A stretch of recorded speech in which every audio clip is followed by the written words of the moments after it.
Be disciplined every day. When you set up the disciplines that give your life structure, miracles can happen, multiplied. And I'm telling you, anybody who wants to make a drastic change in their income can do it. I was broke at age 25 and a millionaire at age 31. Everything around me was the same. I changed. I refined my philosophy. I read the books. I took the classes. Started looking at life a little differently. I'm telling you, it works. Every new discipline affects all your other disciplines.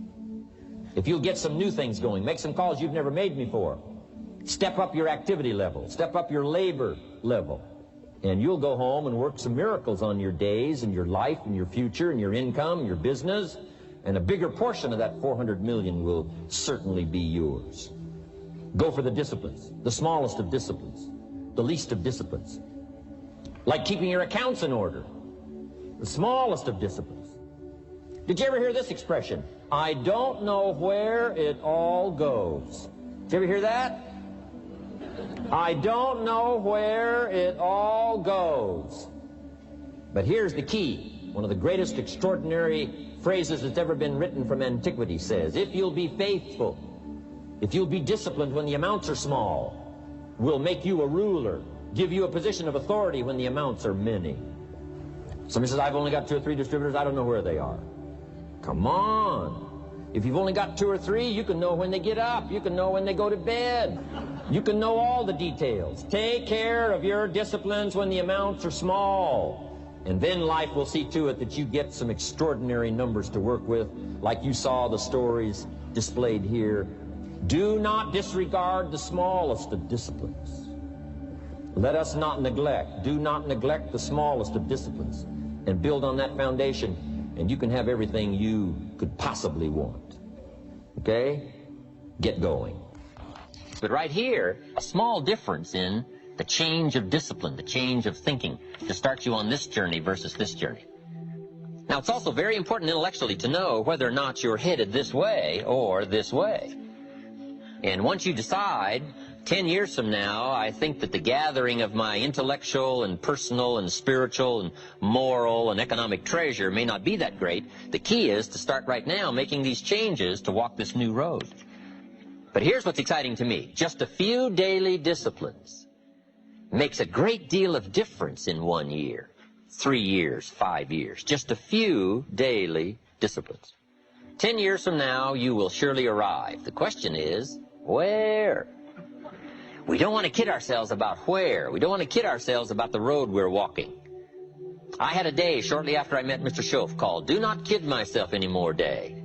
I don't want to go disillusioned anymore. You know, I was using the cross-finger theory back when I was 25, 24, 23. I finally decided that the cross-finger theory was not going to get me what I wanted. That isn't where the treasure lies. That I'm going to have to make sure which of these ways I'm headed. But a few reading disciplines and a few disciplines of mind and a few disciplines of activity, and you can make all the difference in the world whether you wind up here or whether you wind up here. Okay. But just a few changes.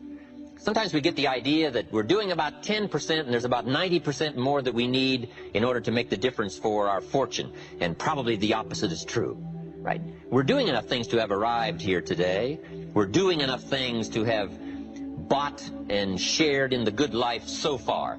And maybe all you need is that extra 5%, 10% of intellectual change, activity change, a refinement of discipline, a refinement of thought. And all we need is the ideas to make those simple changes. And the equity starts gathering in 1 year, 3 years, 5 years, 10 years. I have a good comment for your notes. Now's the time to fix the next 10 years. Now's the time to fix it. Now, sometimes you have to come to grips with reality and with truth. That's what was good for me when I met Mr. Schoaf. I was 25 years old. He was 44 years old. And he brought me a wealth of experience, and he started asking me the tough questions.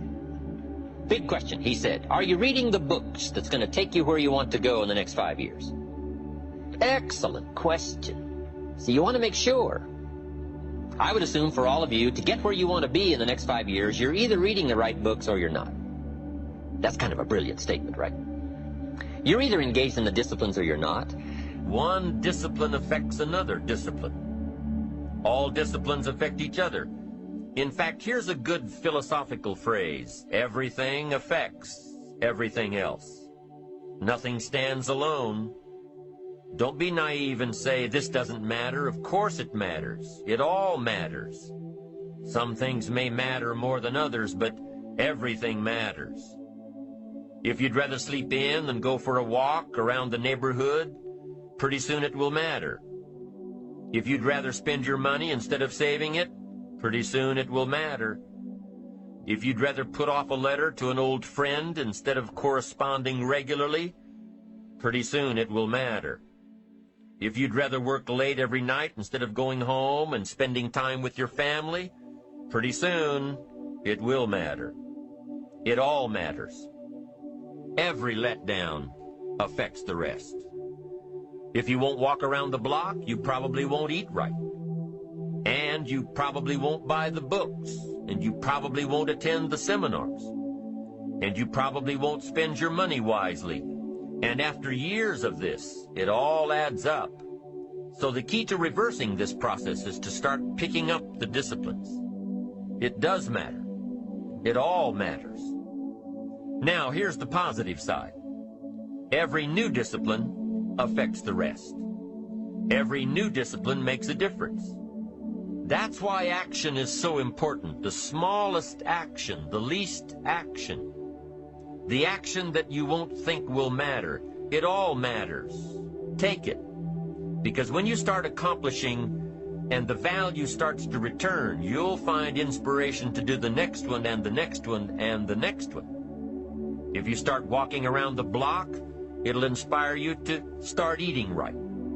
You start eating right, it'll inspire you to get a book. You get a book and it'll inspire you to get a journal. You get a journal and it'll inspire you to develop some skills. Disciplines affect each other. Lack affects the rest of your life. The key is to diminish the lack. One of our greatest temptations is to just ease up a bit. To do just a little bit less than you're capable of. To take a little break. Somebody says, it'll just affect my sales. No, it'll affect your consciousness. It'll affect your philosophies. It'll affect your home life. It'll affect everything. No, you can't ease up a bit. That's what vacations are for. When you're at work, work. When you're on vacation, rest. Wherever you are, be there. If you think about vacation when you're at work, you'll surely think about work when you're on vacation. You'll just mess it all up. So be disciplined. Get involved. Do all that it takes to get the job done. Get your health back. Get your bank account where it's supposed to be. Get your family in order. Get disciplined, be disciplined every day. When you set up the disciplines that give your life structure, miracles can happen, multiplied. And I'm telling you, anybody who wants to make a drastic change in their income can do it. I was broke at age 25 and a millionaire at age 31. Everything around me was the same. I changed. I refined my philosophy. I read the books. I took the classes. Started looking at life a little differently. I'm telling you, it works. Knowing who you are and where you want to go. Accumulating the knowledge and being prepared for opportunities that come your way. Taking responsibility for your own life. Taking responsibility for whatever happens to you. Knowing that you have made the conscious decisions that are now affecting your life. That what's happening in your life is the direct result of your activity. Counting on you. Ambition at the daily level, knowing that you can reach your goals one step at a time, one day at a time, one activity at a time. And doing everything it takes to get there, every day. Consistently being able to create opportunity. And consistently being able to take advantage of it. Appreciate your accomplishments. Appreciate your potential. Knowing that in one day you completed all you set out to do. Fueling your ambition by fueling your appreciation of yourself. Each of these principles, when activated correctly, help to develop your ambition, your eager desire to get more out of life, to gain wealth, to gain prosperity, to have a better family, to build a better business. Isn't self-expression really self-direction? How you think, how you move, how you motivate yourself? It is. And ambition is a result of self-direction, one of the 6 principles for building ambition. Positive self-direction says, I know who I am and I know where I want to go. I am accumulating knowledge and experiences and feelings and philosophies that will help prepare me for opportunities that I know will show up without notice. Positive self-direction. You know who you are and where you want to go.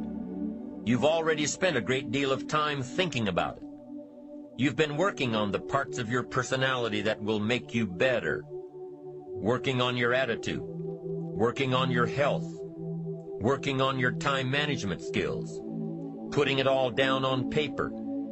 And you constantly see yourself in the place that you want to be. As you talk with yourself every day, how often do you ask, is what I am doing today getting me closer to where I want to be tomorrow? Am I making the daily adjustments necessary? Am I doing all that it takes? Will I keep on doing it until? Direction determines destination. Here's a question you need to ask yourself. Are all of the disciplines that I'm currently engaged in taking me where I want to go? Are all of the disciplines I am presently engaged in taking me where I want to go? What an important question at the beginning of the month, at the beginning of the week, at the beginning of the day. Because here's what you don't want to ever do: kid yourself. You know, kid your neighbor and kid me and kid the marketplace if you want to, but gosh, you can't kid yourself. With your fingers crossed hoping you'll arrive at a good destination when you're not even headed that way. You say, well, maybe the wind will take me. Well, there's a chance. But you've got to take charge. You've got to ask yourself often, am I?